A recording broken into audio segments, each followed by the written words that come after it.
They sell it to you as the finale, the victory lap, the last golden hour before the real world begins. It's a year painted in the colors of nostalgia before it's even over, a time to cement your legacy, to solidify who you are before you scatter to the winds. But what if your legacy, so far, is a collection of silent observations, of equations solved in the margins, while the real drama of life plays out on a stage you never quite dared to step onto? What if, with the clock ticking down to graduation, the only thing you've accumulated isn't memories, but regrets? The regret of words never spoken, of risks never taken, of a self never fully revealed. This is the precipice upon which we find Phoebe Phillips as our story begins. The music she's listening to isn't just a soundtrack, it's a manifesto. I choose my way. I won't just obey. I speak my truth. I am the proof. It's the internal anthem of someone trying to psych themselves up for a revolution, a personal one. Phoebe is, by all traditional metrics, one of the smart ones. A chemistry genius, perhaps. Her world is one of predictable reactions, balanced equations, and logical outcomes. But the human heart, as she's painfully aware, doesn't follow the periodic table. It's a messy, volatile, and often heartbreakingly unpredictable compound. Her particular compound has been fixated through the long alchemy of adolescence on chase. Not just a crush, but a crystallization of everything she feels she lacks, and everything she perceives he embodies: confidence, ease, recognition. It started back in 10th grade at a district contest, maybe academic, maybe athletic. He won. He stood in a spotlight she coveted not for the fame, but for the simple, terrifying act of being seen and being celebrated. For someone who likely feels invisible, that moment can become a kind of foundational myth. That, she thinks, is what being alive looks like.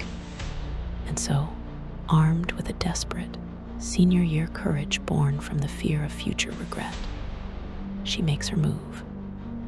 It's clumsy, it's breathtakingly direct, and it's vulnerable in a way that makes your own heart ache for her. She corners who she thinks is Chase in the semi-private gloom of the locker room. The words tumble out. "I've been in love with you forever." It's the confession of 1,000 diary entries, the climax of countless daydreams. It's not just a proposal. It's an offering of her entire, hidden emotional history. And the universe, in its infinite capacity for cruel irony, delivers not Chase, but Beau Clement. Beau Clement. The name itself is probably uttered in hallways with a mix of fear and fascination. The school cyclops, a lone wolf, but not the romantic kind, more like a prowling, disruptive force. Juvenile delinquency, as the on-screen text tells us. Dangerous and violent, capital A for a-hole. If Phoebe's world is ruled by order, Beau is an engine of chaos. He's not just an antagonist, he's a natural disaster in a leather jacket. His mission, we're told, is to torment the nerds. Phoebe, with her forthright confession and trembling vulnerability, isn't just a target. She's a gift-wrapped opportunity for maximum humiliation. His reaction is a masterpiece of casual brutality. Sure, a dismissive, almost bored agreement. Then "Come here, babe." It's a hook designed to reel her hope in, only to smash it on the rocks. The reveal, the recording, the mocking playback of her most intimate words isn't just mean. It's a violation. He's weaponized her vulnerability. Who said it? Who? He demands, turning her confession into a public spectacle for an audience of one him. He dissects her moment with the cold precision of a surgeon, calling it a wrong hypothesis with the wrong guy. For Phoebe, the science of the heart has just resulted in a catastrophic lab explosion. The ensuing verbal sparring is a defense mechanism forged in white-hot shame. "Even if every guy on Earth dropped dead tomorrow, I still wouldn't date you," she spits. He volleys back. "Even if every other girl on Earth died right now, I'd still rather swing the other way." It's the nuclear option of teenage disdain, designed to obliterate any possibility of mutual attraction. But his final barb is the one that truly twists the knife. "I bet Chase feels the same, too. Hell, I bet he'd rather be my boyfriend than yours." It's a statement that does more than insult. It destabilizes. It places her not just below Beau, but outside the entire spectrum of desirable humanity, even in the eyes of the boy she idolizes. Reeling from this, Phoebe staggers into the next circle of high school hell. Max Maddock, Mad Max, and her sister squad of tier bullies. If Beau's torment is intellectual and psychological, Max's is physical and visceral. They are predators who scent weakness like blood in the water. Their cruelty is a performance, a ritual of dominance. The taunt, "You really think some guy going to touch you?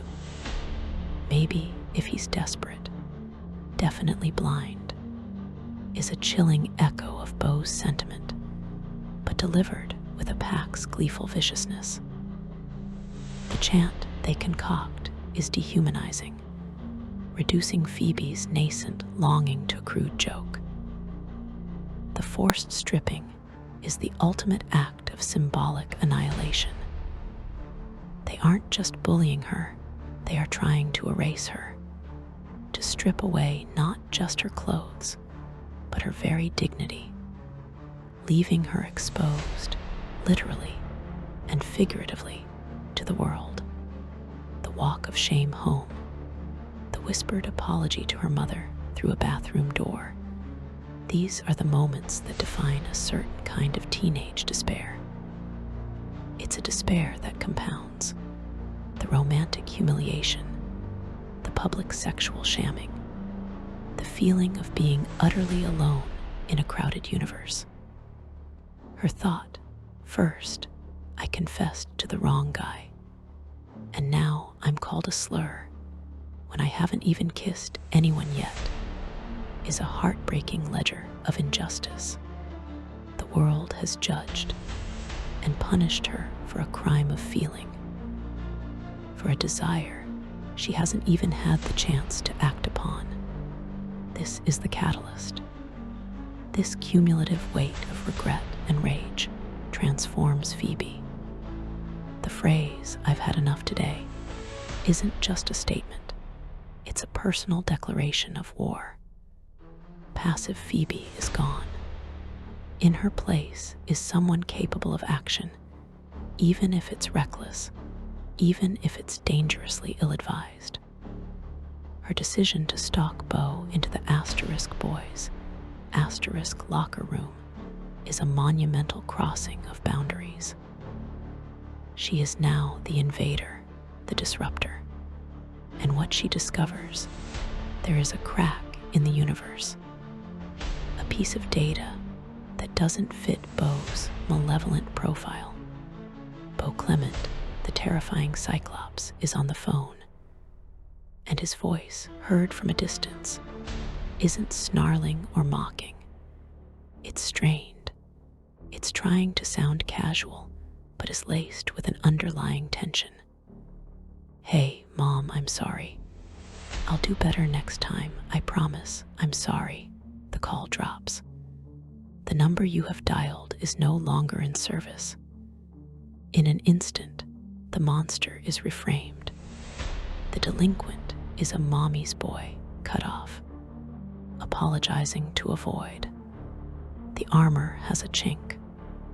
Phoebe sees it, and in her newly galvanized state, she doesn't feel pity, she sees an opportunity. Payback. Her accusation, "You recorded me first," is her moral justification.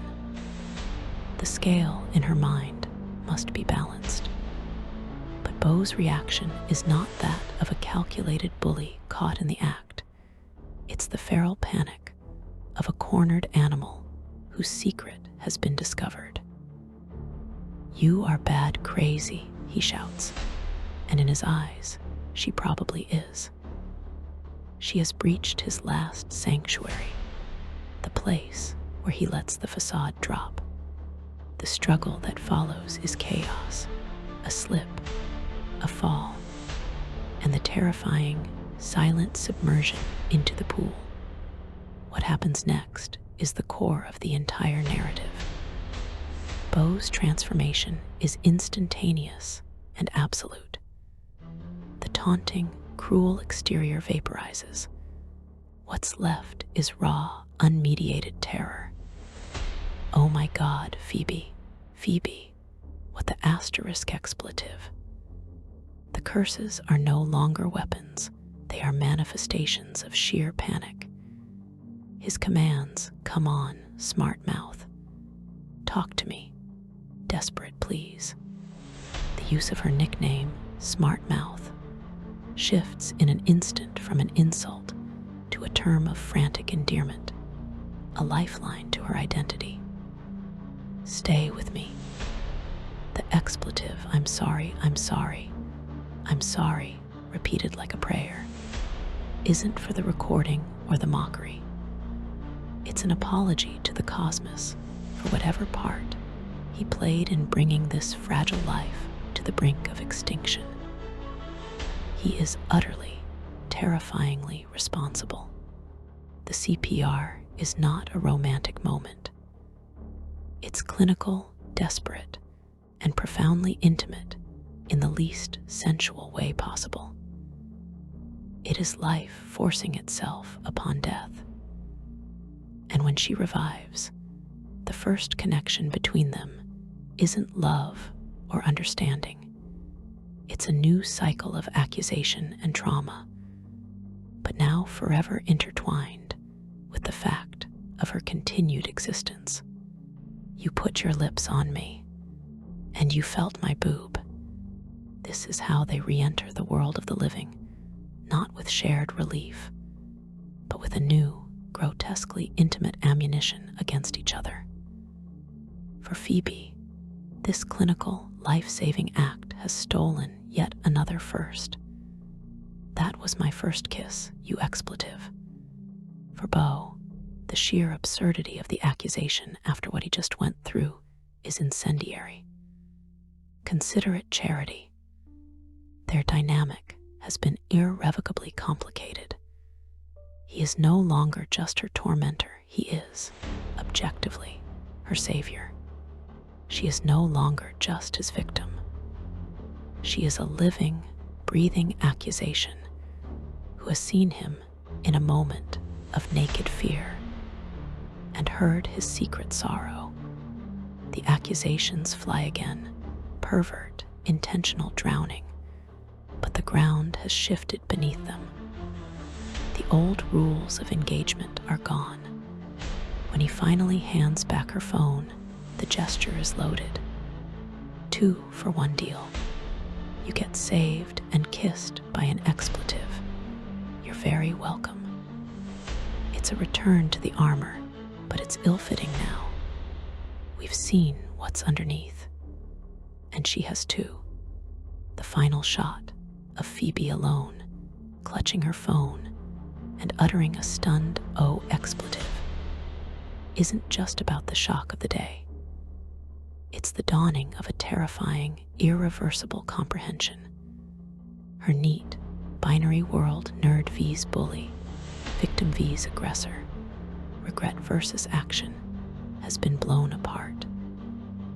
The boy she thought was a monster begged her to stay alive, with a voice broken by fear. The revenge she sought nearly killed her, and the instrument of her humiliation became the instrument of her salvation. He is an expletive, yes, capital A, but he is also something else, something complex and wounded that she now, irrevocably, shares a history with. A history that contains her most shamming moment and her literal last breath. Their story is no longer about settling a score.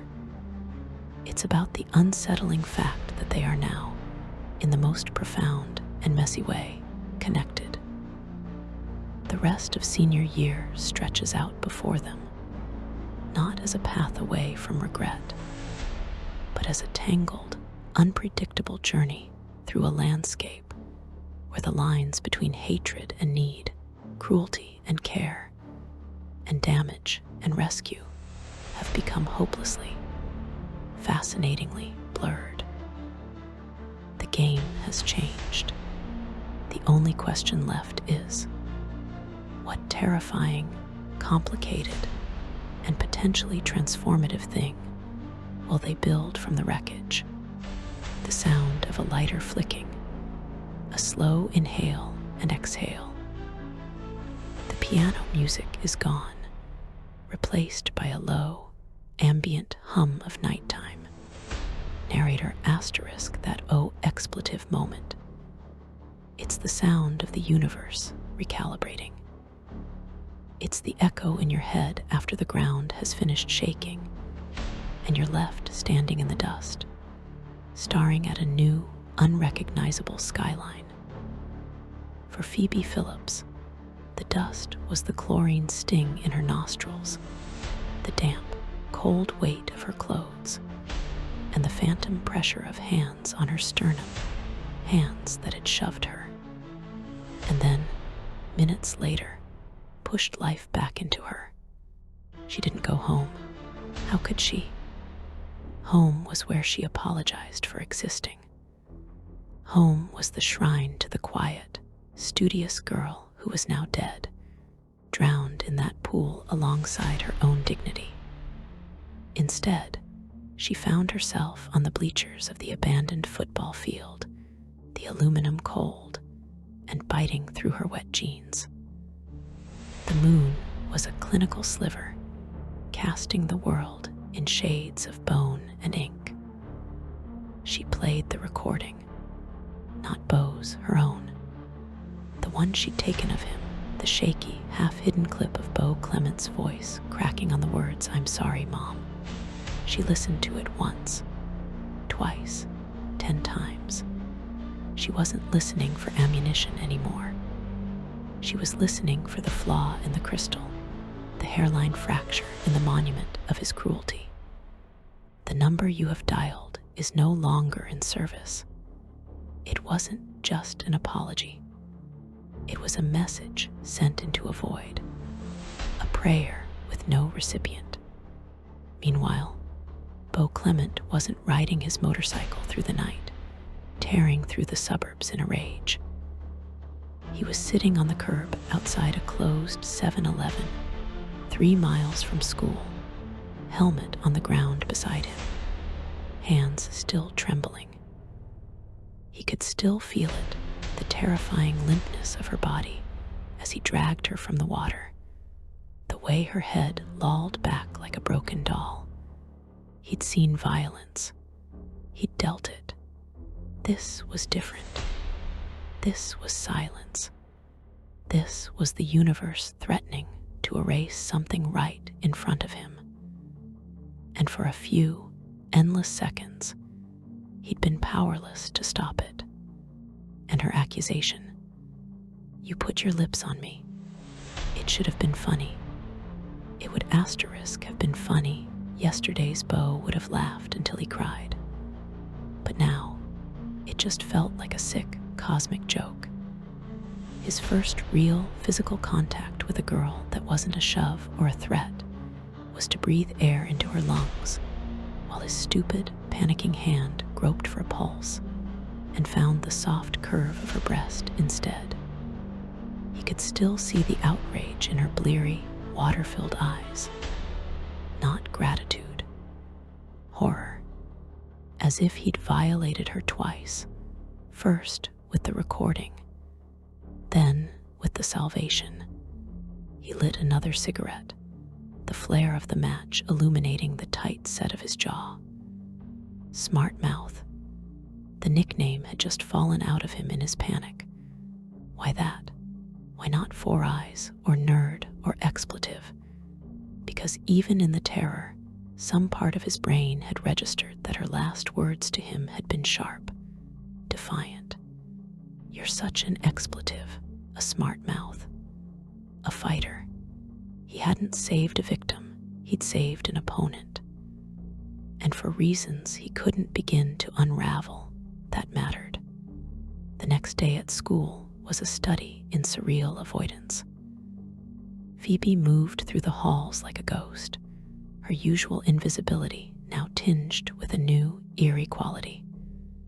She saw Max Maddock and her squad clustered by the lockers, their laughter like shattering glass. Max's eyes scanned over her, but there was no recognition, no follow-up sneer. To them, yesterday's humiliation was a completed transaction, a closed file. Phoebe felt a cold chill that was deeper than fear. It was the realization of her own expendability in their narrative. And then she saw Beau. He was at his locker, which was itself an event. He was rarely seen during actual passing periods. He was slamming a textbook into it with more force than necessary. Their eyes met across the crowded hallway. A jolt, like a live wire touching water, passed between them. It wasn't romantic. It was pure, undiluted kinetic energy, a collision of shared trauma, mutual hatred, and a secret that hummed in the space between them. He looked away first, his expression a storm cloud, but the act of looking away was an admission. He'd seen her. He'd acknowledged the shared space they now occupied. Phoebe's next class was chemistry, her sanctuary. Here, elements behaved predictably. Combine a strong acid and a base, you get salt and water. It was clean. It made sense.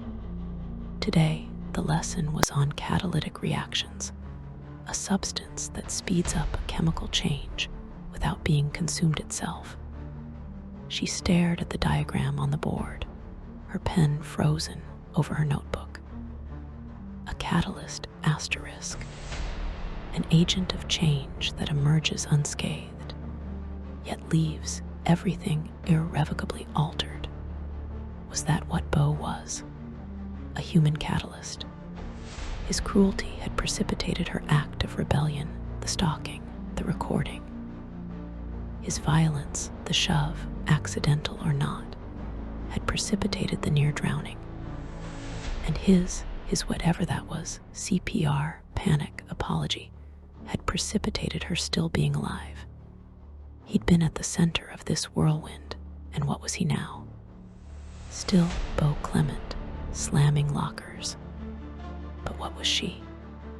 She was no longer just Phoebe Phillips, chemistry genius. She was Phoebe Phillips, who had confessed her love to a monster, been stripped and called a slut, almost drowned, and been resuscitated by the same monster. She was a compound that had been heated, pressurized, and split into entirely new, unstable molecules.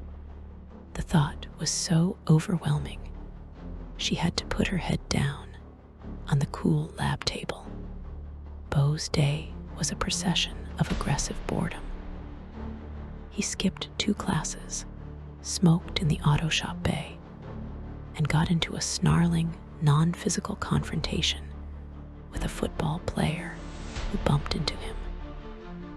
It was all performative, a desperate attempt to re-establish the old rhythm, to climb back into the familiar skin of Beau Clement, a-hole. But the skin didn't fit. Every time he closed his eyes, he saw the bluish tinge around her lips. He'd wake from micro-sleeps in class to the memory of the feeling asterisk, the crack of her sternum under his palms. CPR training, something he'd been forced to do in juvie community service, had been abstract. This was visceral. He'd broken a rib. He was sure of it. He felt it give. He found himself, against every instinct, scanning the crowds for her. Not to torment her, just to see, to confirm she was walking, breathing, glaring at the world from behind those ugly prescription lenses. When he finally spotted her at lunch, sitting alone at a far table with a book and an apple, a bizarre sensation washed over him, not relief exactly, more like verification. The experiment was ongoing. The subject was still active. His phone buzzed. A text from a guy he sometimes worked on bikes with. Party at the quarry tonight. Bring beer. The old life calling. He typed back a single letter, K. Phoebe's mother noticed. Of course she did. The damp clothes in the hamper from the night before. The silent, hollowed-out daughter pushing peas around her plate. Phoebe, honey, is everything okay? You were so late last night. Fine, Mom, steady group, lost track of time. You tell me if someone was bothering you. Phoebe looked up. Her mother's face was a map of gentle concern. She could tell her. She could tell her about Max, about the pool, about everything. And her mother would be horrified. She would call the school, maybe the police. There would be meetings, whispers, a whole new layer of hell. And Beau, he'd be expelled, maybe charged. And then what? The boy who saved her life would be destroyed by her testimony. The equation was unsolvable. No one's bothering me, Mom, Phoebe said, the lie tasting like ash. Just senior year stress, you know. Later, in her room, she opened her laptop. Not to study. She went to the school's grainy, rarely used public directory. She typed, Clement Beau. One result. An email address, bclement02@school.edu***. No parent contacts listed. No emergency information. Just a name and a string of characters. Her cursor hovered over the compose button. What would she even say? I know your mom's phone is disconnected. Thanks for not letting me die. I hate you. I dreamt about the pool. She closed the laptop with a sharp click. The quarry party was in full, chaotic swing. Bonfire, stolen beer, the thump of bass from a car stereo echoing off the granite walls. Beau was there, but he was a satellite, orbiting the noise without engaging. He'd brought beer, handed it off, and now leaned against his bike, watching. Chase was there, the golden boy, laughing with some cheerleaders. Seeing him sent a fresh, unexpected bolt of anger through Bo. This empty, smiling pretty boy was the object of her forever love. This was who she'd risked total humiliation for. The injustice of it, the sheer bad taste it implied, grated on him. He was on his third beer when he saw her asterisk. Not Phoebe, Max Maddock. She swaggered into the firelight, her squad in tow, holding a red plastic cup. Her eyes swept the crowd, landed on Chase, and a predatory smile touched her lips. Then they landed on Bo. The smile widened, turned conspiratorial. She sauntered over. "Clement, heard you had some excitement yesterday." Her voice was a purr of malice. Bo took a drag of his cigarette, saying nothing. "Little Phoebe Phillips, following you into the boys' room." "Desperate much?" Max laughed, a sound like breaking glass. "Guess she'll try anything to get a guy's attention.